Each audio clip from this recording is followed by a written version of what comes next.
Most people move to the countryside to escape the suffocating grip of HOA busybodies. That was my entire reason for buying 5 acres outside city limits, a piece of land where I could breathe, work my soil, and live free of someone telling me what color mailbox I could have. Yet even here, peace had a way of drawing predators. And mine came in the form of a woman the whole neighborhood only half-jokingly called Karen. Her actual name was Beverly, but nobody dared call her that. To everyone who had met her, she was the self-declared queen of rules, regulations, and self-righteous fury. She didn't live in my area's gated HOA. Commuted her property ended a good 3 blocks away, but that didn't stop her from insisting that her HOA's rules should extend to everyone nearby. And when she noticed my tall wooden privacy fence, she decided I was breaking her community standards. At first, I laughed it off. Who listens to a woman screeching from behind your gate about how your grass isn't trimmed at regulated HOA height? But laughter turned to unease when I saw her prowling around my fence line late at night, flashlight in hand, muttering like a sheriff on patrol. And unease turned to fury when she tried to climb my fence. I should back up. My fence was 8 feet tall, reinforced with steel posts, built to keep coyotes out and my dogs in. It wasn't cheap, and it wasn't fragile. But I wasn't naive either. Trespassers were always a possibility. That's why I had dug pits along the back line of the fence. Nothing dangerous, nothing medieval, just wide, soft dug traps lined with tarp and leaves, the kind you'd use to catch and relocate wild hogs. They weren't meant for humans, but when Karen scrambled up my fence one sticky summer night, she didn't know about the pit waiting on the other side. I heard the crash from my bedroom window. A shriek split the night, followed by the thump of a body hitting dirt. My dogs barked like sirens. When I rushed outside with a flashlight, there she was, HOA Karen, tangled in leaves at the bottom of my hog pit, screeching like I'd murdered her. "You assaulted me," she screamed the moment she saw me. "You'll be hearing from my lawyer." I leaned over the edge, incredulous. "Lady, you climbed my fence. You're trespassing. You're lucky you didn't break your neck." Her face twisted in rage, dirt smeared across her expensive blouse. "This is community property. You don't get to just wall it off." That was the moment it hit me. This woman was delusional enough to actually believe she had authority here. And if I didn't fight back properly, she'd try to sink her claws into my property until I couldn't breathe. The very next morning, she doubled down. I was sipping coffee on my porch when she marched up the driveway, limping slightly from her fall, but every bit as self-important as ever. In her hand was a stack of printed papers in a plastic binder. "This is your official notice," she announced, slapping the binder on my porch table like it was a badge. "You are in violation of HOA Code Section 14.2, authorized fencing, unauthorized soil excavation, and lack of lawn compliance. You are required to remove your fence and fill your pits within 30 days. I stared at her for a long moment, then flipped open the binder. It was nothing but a cheap photocopy of some HOA guidelines, clearly pulled from the subdivision she didn't even live in. "You know this doesn't apply to me, right?" I asked evenly. "I'm not in your HOA. I never signed any covenant. Never paid a dime. Your rules are worthless here." Karen's nostrils flared. "If you live within 2 miles of Pine Oaks, you're under Pine Oaks standards. It's a community expectation. My lawyer agrees." I nearly spit out my coffee laughing. "Lady, I don't care what your lawyer says. Step off my property before I call the sheriff." She did leave, but not before hurling one last venomous promise over her shoulder. "You'll regret this. Everyone who fights me regrets it." For weeks, she harassed me in smaller ways. Notes tucked under my windshield wiper, accusing me of property neglect. Anonymous complaints to the county about unpermitted pits on my land. She even tried to send me a bill for HOA membership dues. At first, I ignored her. I thought the absurdity would eventually burn itself out. But the final straw came one afternoon when I returned from town to find her inside. My fence again this time, in broad daylights, napping photos of my yard with her phone. My dogs were losing their minds, barking at her from the porch. She jumped when she saw me pull in, but instead of looking embarrassed, she raised her chin like she owned the place. "You're being reported," she declared. This evidence is going to the board in the county. Your pits are a safety hazard. That's when I pulled out my own phone and started recording. Go ahead, I said calmly. Because I'm sending this evidence to the sheriff, proof of you trespassing on private property. Again. For the first time, I saw a flicker of panic in her eyes. But then she doubled down, pointing a trembling finger at me. You won't win. HOAs always win. You'll be sorry you messed with me. She scrambled back over the fence and stormed off. But she had made her move, and now it was my turn. I hired a lawyer the very next day. Not just any lawyer, but a bulldog, someone who specialized in property rights and had shredded more than a few overreaching HOAs in court. I handed him the binder, the notes, the videos of her trespassing, and explained the hog pit incident. He listened carefully, then leaned back with a grin.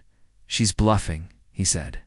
And if she tries to push this into court, we'll bury her. No HOA authority, no signed covenants, no jurisdiction. What she's doing is harassment and trespassing. If she keeps it up, we'll countersue. For the first time in weeks, I felt like the ground was solid beneath me again. But Karen wasn't done, because 2 weeks later, I got an official-looking envelope in the mail. Inside was a cease and desist order demanding I remove my fence and fill my pit-sore face. Immediate legal action. At the bottom, in wobbly script, was a signature I didn't recognize. I showed it to my lawyer, and he nearly laughed himself out of his chair. This isn't a real court document. She literally faked an order. My blood ran hot. HOA Karen had just crossed from harassment into full-blown fraud. She wasn't stopping there, because 2 nights later, I caught her at my fence line again, this time with a ladder. And this time, she wasn't alone. The night I saw Karen dragging a ladder to my fence, my heart sank. My land was supposed to be my safe haven, my slice of freedom carved away from HOA madness. But this woman was relentless. And the worst part, she wasn't alone this time, too. Men trailed behind her, one carrying a clipboard, the other holding a camera with an oversized flash. They moved like they were on some kind of official inspection, whispering to each other as they eyed my property. I slipped quietly out the back.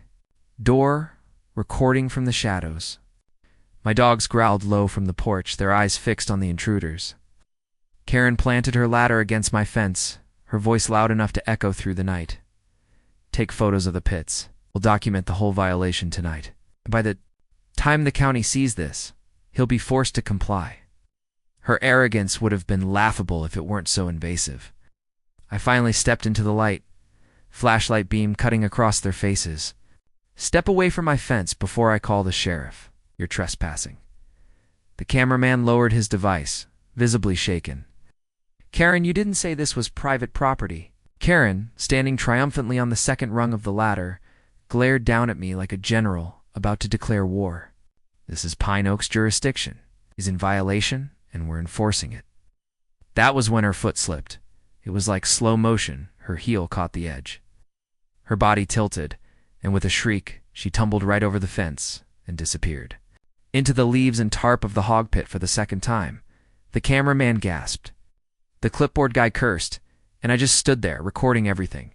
Her voice shrilled up from the pit. You did this on purpose. You set traps. You'll pay for this. I calmly dialed the sheriff. No, ma'am, I said, keeping my voice steady for the recording. You did this to yourself, and this time, there are witnesses. The deputies showed up 20 minutes later.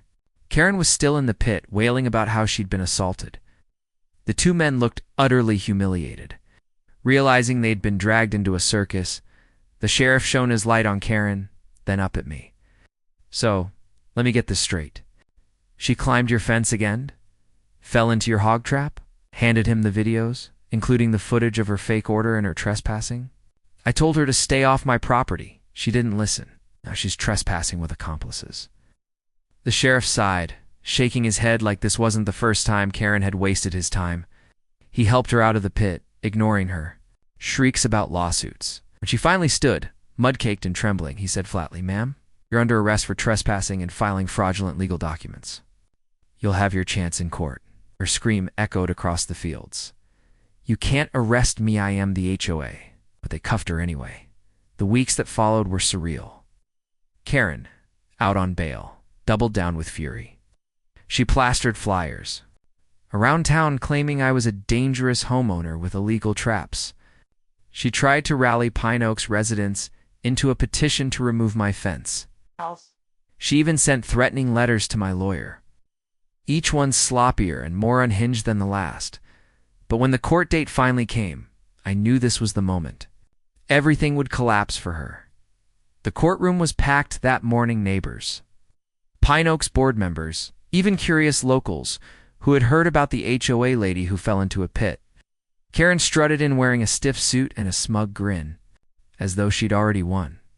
Behind her sat a hired attorney who looked like he wanted to be anywhere else.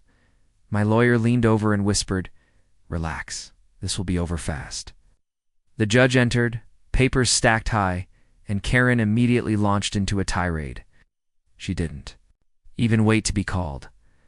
"Your Honor, this man has violated community standards, endangered lives with illegal pits, and assaulted me twice. He was a danger to the neighborhood, and I demand his property be brought under HOA control."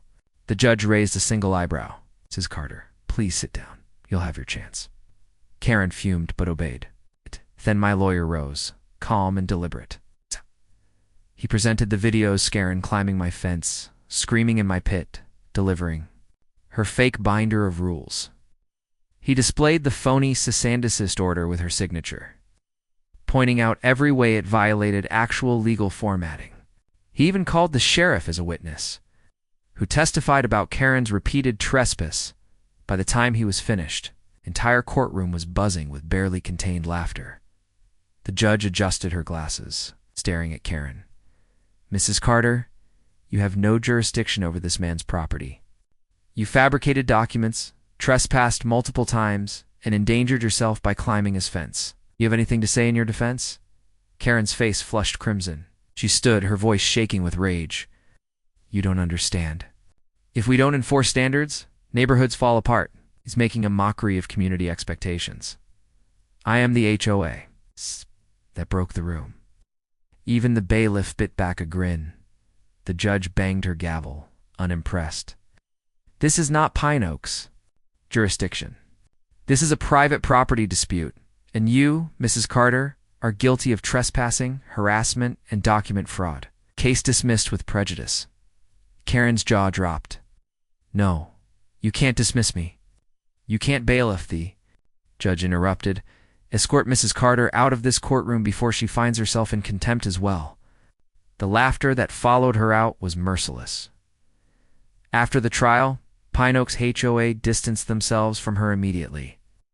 Board members released a public statement calling her behavior unauthorized and reckless. Bored entirely, her influence shattered. As for me, my lawyer filed a counterclaim for damages, and the court ordered Karen to pay my legal fees plus restitution for harassment. It wasn't a fortune, but it was enough to cover the fence upgrades I'd been considering and then some. The best part, though, wasn't the money. It was the peace that finally returned to my land.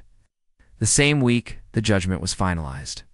Neighbors I'd never even met stopped by to congratulate me. Some brought pies, others just wanted to shake my hand. They all said the same thing. "We've been waiting years for someone to finally put her in her place." And the cherry on top? A month later, Karen put her house on the market. Rumor was she couldn't handle the humiliation of being laughed out of court and kicked off her precious HOA board. I still sit on my porch some evenings, sipping coffee, watching the sun dip behind my fence, the same fence that started it all. My dogs run free, my pits remain in place for the hogs, and not once has anyone tried to challenge me again. Sometimes I think back to the sight of Karen shrieking in that pit, dirt in her hair, still clinging to the fantasy that she could control me, and every time I can't help but smile, because in the end, she didn't just fall into my trap, she dug her own.